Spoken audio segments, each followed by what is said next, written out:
Assalamualaikum warahmatullahi wabarakatuh. Perkenalkan nama saya Pak Harudin. Pada kesempatan kali ini saya akan presentasikan isu fenomena berita hoax.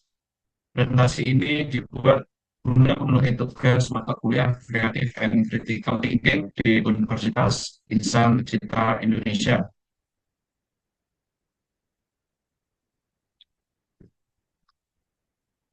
Baru-baru ini berita hoax telah menjadi fenomena yang mengkhawatirkan di Indonesia, terutama dalam beberapa tahun terakhir. Penyebaran informasi palsu ini seringkali melalui platform media sosial seperti WhatsApp, Facebook, dan Twitter, di mana berita-berita yang tidak terverifikasi dengan mudah diterima dan dibagikan oleh masyarakat. Minimnya literasi digital di berbagai kalangan menjadi salah satu penyebab utamanya maraknya berita hoax. Masyarakat seringkali tidak memeriksa kebenaran informasi sebelum menyebarkannya, sehingga hoax dengan cepat menyebar dan berdampak negatif. Dampak dari berita hoax ini tidak bisa dianggap remeh. Di ranah sosial, hoax dapat memecah belah masyarakat, memicu konflik antar kelompok, dan memperparah polarisasi politik. Dalam konteks politik, berita hoax seringkali digunakan sebagai alat propaganda untuk menjatuhkan lawan atau memanipulasi opini publik. Seperti yang terjadi dalam beberapa pemilu dan pilkada di Indonesia. Sementara itu, di bidang kesehatan, hoax terkait pandemi COVID-19, misalnya, telah mengganggu upaya pemerintah dalam menangani krisis kesehatan, terutama terkait vaksinasi dan tindakan pencegahan lainnya. Upaya pemerintah untuk menangani hoax telah dilakukan melalui kebijakan seperti Undang-Undang ITE yang mengatur penyebaran konten ilegal, termasuk hoax. Namun, kebijakan ini juga menuai kritik karena dianggap terlalu luas dan bisa disalahgunakan untuk membungkam kebebasan berpendapat.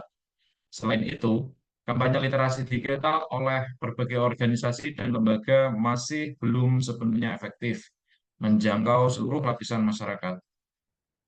Meskipun banyak situs mengecek fakta seperti Mavindo dan cekfakta.com, partisipasi publik dalam memverifikasi informasi masih sangat rendah. Kritik terhadap penanganan berita hoax di Indonesia berfokus pada pendekatan yang belum komprehensif. Literasi digital masyarakat perlu ditingkatkan secara lebih sistematis, tidak hanya melalui kampanye sesaat, tetapi dengan edukasi yang lebih terintegrasi di tingkat sekolah hingga komunitas. Selain itu, platform media sosial juga harus lebih proaktif dalam menekan penyebaran berita hoax melalui pengaturan algoritma dan kontrol konten yang lebih ketat. Pada akhirnya, penanganan hoax di Indonesia tidak hanya membutuhkan regulasi yang tegas, tetapi juga partisipasi aktif masyarakat dalam menyaring informasi dan memverifikasi kebenaran sebelum membagikan berita apapun. Di sini saya akan menjawab empat pertanyaan. Yang pertama, apa pendapat Anda mengenai topik yang dipilih?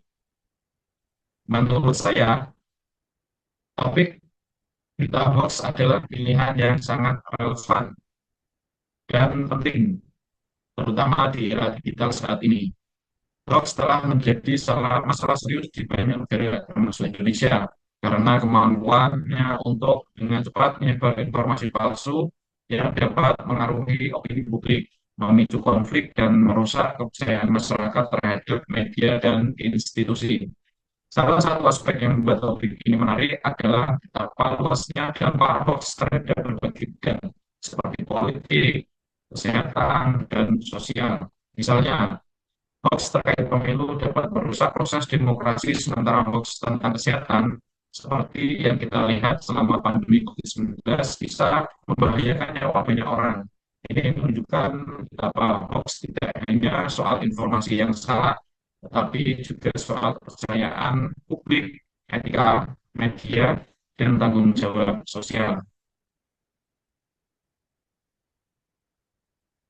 Pertanyaan nomor dua, mengapa Anda memiliki pandangan tersebut? Menurut saya pribadi, saya memiliki pandangan tersebut karena berita hoax memiliki dampak yang sangat luas dan serius di berbagai aspek kehidupan, seperti politik, kesehatan, dan sosial. Hoax dapat mencegah, memecah belah masyarakat, memperburuk konflik, dan termasuk kepercayaan publik terhadap institusi. Seperti yang dilihat dalam beberapa kejadian besar di Indonesia, termasuk selama pemilu dan pandemi COVID-19. Selain itu, hoax juga mencerminkan rendahnya literasi digital masyarakat yang membuat mereka rentan terhadap misinformasi. Oleh karena itu, isu ini sangat penting untuk dibahas karena mempengaruhi kehidupan sehari-hari dan masa depan masyarakat. Pertanyaan ketiga, pengetahuan apa yang mendasari pandangan Anda? Pandangan saya pribadi didasarkan pada pemahaman tentang fenomena sosial, terutama bagaimana informasi palsu menyebar dengan cepat melalui media sosial dan platform digital. Penelitian dan laporan tentang hoax di Indonesia menunjukkan bahwa banyak masyarakat terpapar berita palsu yang diperoleh oleh rendahnya literasi digital. Selain itu, saya merujuk pada beberapa contoh konkret seperti penyebaran hoax selama pemilu dan pandemi COVID-19 yang telah berdampak nyata pada opini publik, polarisasi sosial, dan kepercayaan terhadap pemerintah. Fakta-fakta ini mendasari pandangan bahwa berita hoax merupakan ancaman yang serius yang harus diatasi.